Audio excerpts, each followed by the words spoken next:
je me dis, ah, les bâtards, ils nous exploitent. Les bâtards, ils nous exploitent. Les bâtards, ils nous exploitent, les gars choux. Ça sert à rien de toucher les Africains parce qu'ils n'ont pas d'argent, ça sert à rien, il n'y a pas de retour sur investissement. C'est la logique qui est parler de nous profondément. Parler de notre culture profondément.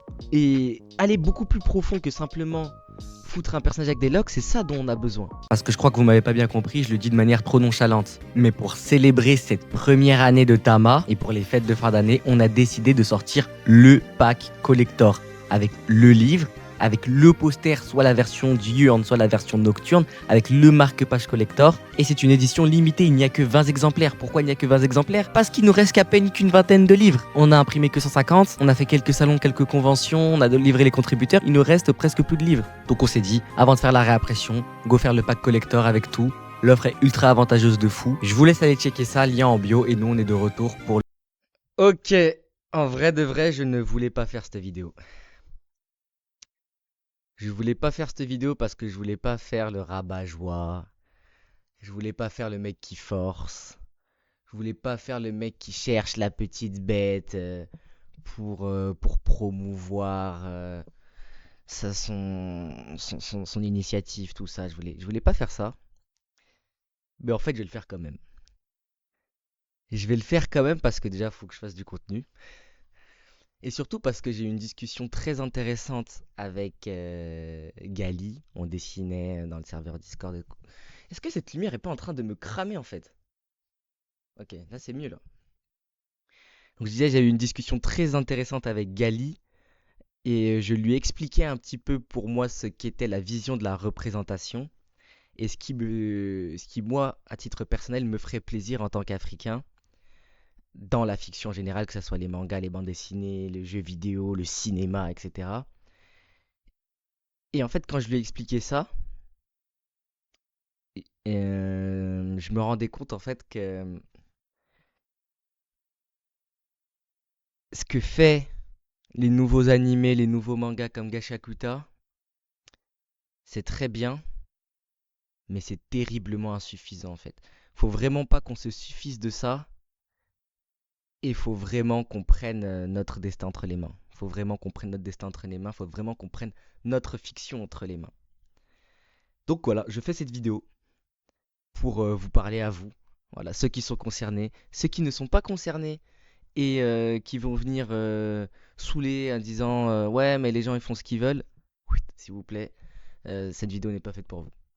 Cette vidéo est faite pour les personnes qui se sentent concernées par le sujet de la représentation, qu'elles soient africaines, afro, noires ou pas d'ailleurs, mais ceux qui se sentent, qui pensent que ce sujet est intéressant et qui veulent avoir l'avis de quelqu'un comme moi aussi qui pense que c'est aussi très intéressant. On va un petit peu parler des nouveaux noirs dans les mangas, dans les nouveaux mangas. Donc là en ligne de mire, j'ai bien sûr Gachakuta qui a énormément percé, qui a énormément buzzé, dont ces personnages noirs ont énormément buzzé. Parce qu'ils sont stylés, ils ont du flow, il y a une top femme noire à l'intérieur, bref. Ça a beaucoup percé. Je préviens, je n'ai pas lu Gachakuta, donc je vais vous poser certaines questions aussi dans la vidéo pour ceux qui ont lu Gachakuta, ceux qui ont... Vous allez me répondre parce que peut-être que je peux me tromper sur certains points. Ok, on commence. Déjà, on va commencer par dire ce qu'il faut dire.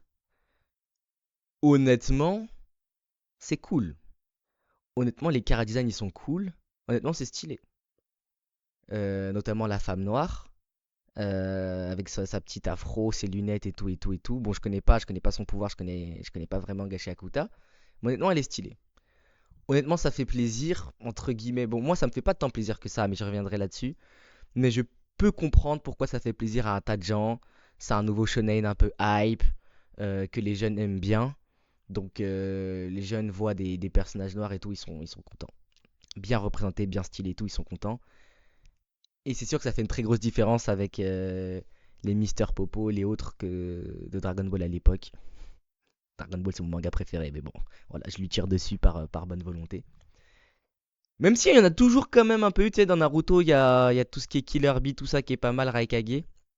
Mais bon, voilà, petit disclaimer, c'est sûr que je trouve ça super intéressant. Et je comprends totalement pourquoi ça a plu. Mais ce que je Ce que j'aimerais dire déjà, c'est que ça rentre un petit peu dans la nouvelle direction que veut prendre un petit peu le Shonen Jump. Je dirais le Shonen Jump, je dirais le manga en général, mais plus précisément le Shonen Jump. Mais le manga en général, on va dire le manga en général. Parce que je sais même pas si Gashakuta c'est le Shonen Jump ou pas, les gars. Gashakuta. Attends, les mecs.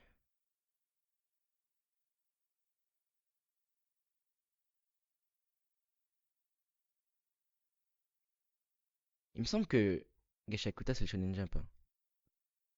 Ouais, c'est le Shonen Jump. Donc en fait, le manga en général, le manga shonen, le manga mainstream et le Shonen Jump veulent prendre une direction depuis quelques années maintenant beaucoup plus internationale. Et ça, on peut le voir avec tous les partenariats qu'ils font à l'étranger, avec le fait qu'ils ont ouvert les portes via plein de concours aux étrangers, notamment le Tezuka, notamment plein de concours. Il est beaucoup plus facile et aisé maintenant pour des Français, des personnes de l'Asie du Sud et même d'autres, des Italiens, des Africains, des Américains, de venir faire du manga et de même pourquoi pas être publié dans le Shonen Jump. Il y a beaucoup plus de ponts, il y a beaucoup plus de passerelles. Et je me rappelle notamment d'un manga français qui s'appelle Nako, qui est écrit par Tiers-Monde et dessiné par le dessinateur du média rap, dont j'oublie tout le temps le nom, qui est un petit peu un manga sur, qui a un folklore un petit peu inspiré des cultures africaines et sud-américaines, qui a été beaucoup vanté par l'auteur de Tite Kubo, il y a quelques années de ça, hein, ça doit faire maintenant peut-être 5 6 ans, et qui disait qu'on a besoin de ce genre d'initiative, on a besoin de ce genre de rafraîchissement au niveau de l'esthétique, au niveau ouais, de l'esthétique dans les mangas. Le mec disait ça, et Nako a été plébiscité un petit peu au Japon. Bah, après, je sais pas ce que ça a donné. Mais tout ça pour vous dire que ça a l'air d'être une vision qui, en tout cas dans le manga et même l'animation, il y a beaucoup de coproductions avec des studios français, avec des studios d'Asie du Sud, avec des studios même américains qui se font. Il y a cette petite volonté-là au Japon de, voilà, de s'ouvrir, d'ouvrir un peu leur pop culture en mettant des influences un peu extérieures. Mais bon, après, à l'échelle du Japon, hein. Le Japon reste quand même un pays fermé, très conservateur, très droitard aussi. D'ailleurs, petit aparté là-dessus, vite fait, petit aparté.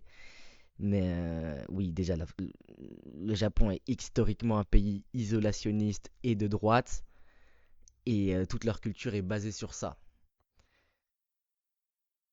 Tu sais qu'on va pas développer plus, on va juste poser ça là. Mais en tout cas, il y a un petit mouvement qui va dans cette direction-là, ce qui fait qu'il y a beaucoup de mangas et d'animés où on voit de plus en plus de personnages noirs. J'ai par exemple l'exemple de Fire Force, il y a aussi Sakamoto Days, il y a aussi Little Witch, ouais, je ne me rappelle plus le nom de ce manga-là, mais il y en a de plus en plus. Maintenant, moi entre guillemets, je vois ça et je me dis, bon ok, je comprends la stratégie, je comprends le truc. En fait, je comprends voilà, la stratégie. Et quand je comprends la stratégie, je me dis, ah, les bâtards, ils nous exploitent. Les bâtards, ils nous exploitent. Les bâtards, ils nous exploitent, les gars. Je suis obligé de le dire, ils nous exploitent. Pourquoi je dis ça?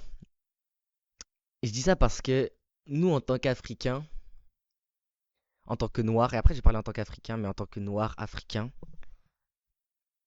on souffre d'un manque de représentation. Je vais venir après sur qu'est-ce que vraiment la représentation pour moi. Mais on souffre de représentation de manière basique, c'est-à-dire qu'on n'a pas de personnages, on a grandi avec des personnages qui ne nous ressemblent pas. On a grandi avec des personnages voilà, qui ne nous ressemblent pas et qui vivent pas les mêmes réalités que nous, qui, voilà, qui sont un peu décalés. Ça veut pas dire qu'on s'attache pas à ces personnages.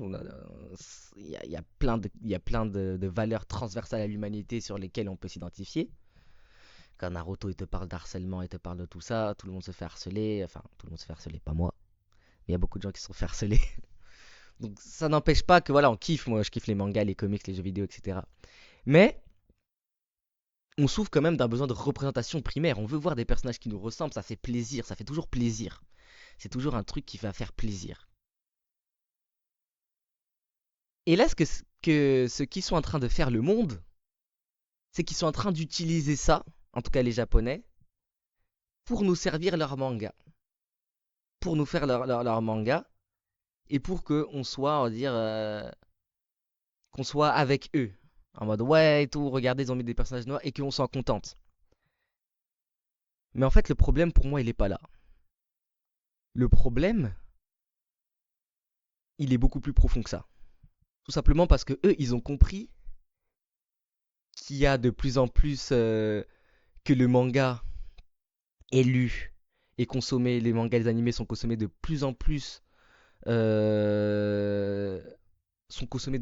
dans le monde, de partout. Que ce soit en Amérique, où il y a une population très multiculturelle, en France, en Europe, en Afrique, il y a une très grosse communauté otaku en Afrique, surtout en Afrique anglophone, une communauté otaku qui commence à être intéressante, qui ont de l'argent à dépenser, donc il y a tout un marché cible. C'est pas pour rien que Disney va beaucoup en Afrique anglophone, beaucoup beaucoup, que ce soit Afrique du Sud, Nigeria, Ouganda, les pays comme ça. Disney va aussi beaucoup. Et du coup, les Japonais vont aussi beaucoup. Et leur but, c'est de capter notre attention à nous. Et pour nous draguer, ils sont obligés d'utiliser un peu nos codes, de rentrer un peu sur notre terrain pour essayer de nous draguer. Et ça me pose un problème. Moi, ça me pose un problème. Je suis désolé, ça me pose un problème. Pourquoi ça me pose un problème? Parce que déjà, ça ne nous profite pas à nous. En tout cas, pour le moment, nous, en tant que créateurs, on n'a toujours pas, on n'a toujours pas trop notre mot à dire. On n'a toujours pas notre place. On n'a toujours pas notre voix est toujours pas exprimée en tant que noir. En tout cas, trop peu. On est trop peu présent dans les industries créatives. Mais après, c'est normal, même. Enfin, je veux dire, c'est logique, je comprends ça, tu vois. Mais c'est pour ça que moi, quand je vois des personnages noirs dans les mangas, je suis content pour mes petits frères et tout qui vont lire du manga. Comme, voilà, je suis content pour eux. Mais moi, je suis en mode.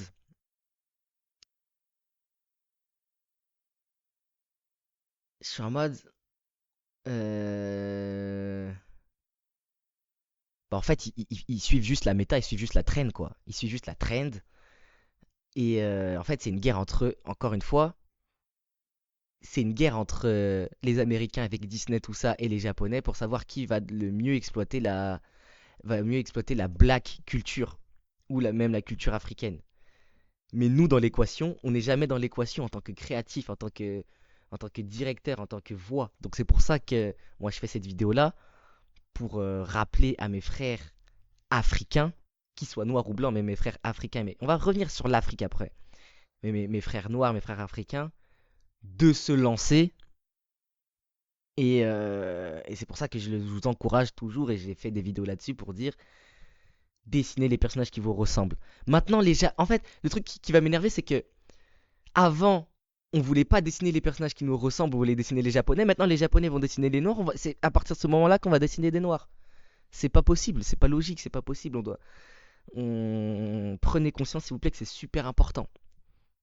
Et c'est super important pour avoir une bonne représentation. Et c'est là où on va parler de bonne représentation. Et c'est là qu'on va faire une petite distinction entre la black culture et africain. Ce que j'appelle la black culture, c'est un petit peu, c'est, on va dire, la culture noire un peu mainstream actuelle qui nous provient beaucoup des États-Unis. C'est-à-dire des personnages avec des dreadlocks, des teintures, des trucs avec une DA très hip-hop et tout. C'est ça que je définis ça. Et c'est ça qui est le plus souvent exploité en fait. Si vous remarquez bien. Pas que. Parce que quand je parlais de Disney, Disney, eux, y a pas de Disney, il y a aussi Cartoon Network qui a racheté, qui a produit Ianu, donc un dessin animé sur l'Empire Bénin au Nigeria et tout ça, donc c'est purement africain. Mais sinon, c'est beaucoup la black culture qui est exploitée avec les Miles Morales, etc. Et ça me fait. Ça, c'est bien. C'est bien, hein, je ne veux pas dire que c'est mauvais. Mais c'est pas suffisant. Et je pourrais même dire que c'est un peu réducteur. Parce que du coup, on a ce fameux mème là, ce fameux trope, que par exemple les personnages noirs à l'Oxy, ils ont tous la même coupe, ou ils ont tous un peu le même. Souvent, ils ont tous un peu la même coupe, tous un peu le même caractère, tous un peu les mêmes outfits. Du coup, en fait, entre guillemets, on peut dire que ça manque de diversité. On va dire que ça enferme les noirs dans un certain style. J'ai pas de problème avec ce style-là, j'ai pas de problème avec tout ça, mais s'il y a que ça qui est représenté, on pourrait croire qu'en fait, les, tous les noirs sont comme ça, entre guillemets. Alors que pour les autres personnages, il y a une variété, il y a plein de variétés. Il y a plein de variétés. Quand on prend des personnages blancs, japonais, il y a tellement de variétés qu'on peut même pas les citer. Mais quand c'est pour les personnages noirs, on a l'impression qu'il y a que 5 il y a que 5 chara-design disponibles. Genre, tu vois, c'est comme un ancien RPG, il y a que 5 looks disponibles, et c'est tous des looks. En fait, c'est tous, il y aura tout le temps du hip-hop, il y aura tout le temps de la culture rap, il y aura tout le temps de la culture street à l'intérieur. Comme si les noirs, c'est. Forcément, il faut qu'il y ait la street à bout d'un moment, tu vois. Non, non. Donc déjà, là, je suis pas d'accord. Mais bon, ils font ce qui est le plus mainstream, ils font ce qui est le plus vendeur. Parce que, encore une fois, leur objectif, c'est de faire le truc qui est le plus, voilà, qui va être le plus consommé. Mais est-ce que nous, en tant qu'Africains, en tant que Noirs, c'est notre seul besoin? Non. On on n'a pas le besoin d'être populaire forcément. Même si ça fait plaisir, mais profondément, on n'a pas besoin de ça. Profondément, je pense qu'on a besoin de se connaître un peu mieux. On a besoin on a besoin de se parler à nous-mêmes. Tu vois, on a besoin de se parler à nous-mêmes. On a besoin de connaître mieux qui on est, pourquoi on est là, qu'est-ce qu'on veut faire dans l'avenir et tout. Un peu comme tout être humain, mais à l'échelle, là, on va dire plutôt d'une communauté. Et c'est là où je vais donc passer sur l'Afrique, où certes, il y a de plus en plus de Noirs qui sont représentés, mais l'Afrique est toujours derrière. L'Afrique et la culture africaine est toujours derrière. Et ça, c'est une raison simple, c'est tout simplement parce que marketingment parlant, ça sert à rien pour le moment. Ça sert à rien parce que si tu veux toucher les Africains, en tout cas pour ces personnes-là, ils pensent que les Africains n'ont pas de pouvoir d'achat, donc ça sert à rien, tu peux rien leur vendre, tu peux pas. Les annonceurs, ils diffusent pas, les annonceurs, ils ne payent pas pour passer dans les chaînes, payent pas assez pour passer dans les chaînes africaines, donc en fait ça sert à rien de toucher que les Africains. Si tu touches les Africains, faut toucher les Noirs aux États-Unis, faut toucher les Noirs en France et tout. Ça sert à rien de toucher les Africains parce qu'ils n'ont pas d'argent, ça sert à rien, il n'y a pas de retour sur investissement. C'est la logique qui est faite. Je vous l'explique, je vous le dis, c'est la logique qui est faite, c'est pour ça. Sauf que ça soit les Africains de la diaspora ou ceux du continent, parler de nous profondément, parler de notre culture profondément, et aller beaucoup plus profond que simplement foutre un personnage avec des locks, c'est ça dont on a besoin. En fait, on a besoin d'avoir des histoires qui philosophiquement parlent de nous. Tout comme les Japonais ont eu besoin d'avoir des histoires, notamment pendant l'occupation américaine, c'est comme ça que le shonen est arrivé, qui philosophiquement parlait d'eux. À ce moment-là, il y avait plein de mangas historiques qui sortaient, de mangas avec des valeurs féodales, de samouraï, de ceci, de fierté, pour dire au peuple japonais, les gars, gambare, on va se relever, on va y arriver, on est japonais, on n'est pas américain, même si l'Amérique nous aide de nous reconstruire, on doit recultiver cette fierté africaine. Faut qu'on se rappelle de qui on est. Des auteurs comme Hara, Tetsuo Hara et tout, ils ont fait toute leur carrière là-dessus, et c'était leur plus grand message.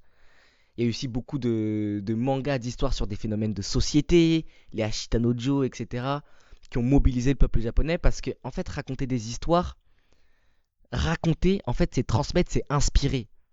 Raconter, c'est aller du passé pour aller vers le futur. C'est une alchimie du passé vers le futur. Et ça sert à ça, les histoires. Ça sert pas juste à avoir un personnage qui nous ressemble. Ça, c'est le niveau 1, c'est le stade 1. C'est l'esthétique.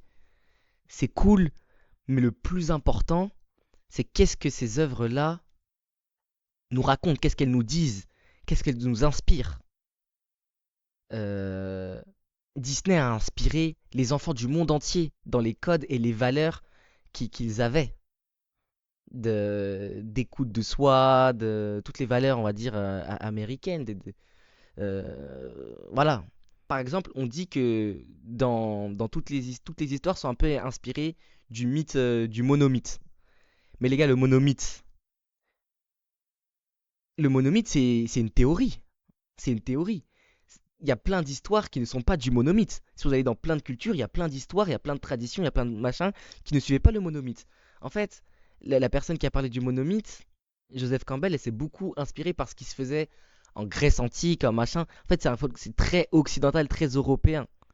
Ils avaient tous un peu cette manière-là de raconter des histoires et ça se transmet jusqu'à là maintenant. Mais il y a plein de structures narratives qui n'utilisent pas le monomythe. Par exemple, au Japon, c'est pour ça que les Japonais ont aussi une façon de raconter qui est très différente. C'est que au Japon, il y a plein d'histoires où il y a beaucoup de vide, où il y a pas forcément d'antagoniste, où il y a beaucoup, c'est beaucoup plus de la contemplation, c'est beaucoup plus de l'observation du quotidien. Prenez tous les travaux de Miyazaki, encore pire ceux de Takahata. Ils ont toute leur structure narratif à eux, mais qui n'avait rien à voir avec le monomythe. Après, ils ont combiné ça avec le monomythe, ils ont pris des influences, etc. Mais ce que je veux dire, c'est que le monomythe, c'est pas la seule manière de raconter une histoire. Et nous, en Afrique, on a aussi notre propre manière de raconter une histoire. Déjà parce que le support n'est pas le même, le support était beaucoup plus oral, etc. On va pas creuser là-dessus, mais simplement pour dire, en fait, nous, en tant qu'Africains, ce dont on a vraiment besoin au-delà de voir un personnage dans un manga populaire de Shonen Jump avec des locks, ce dont on a vraiment besoin, c'est de raconter non seulement nos histoires, pour non seulement mieux se reconnaître,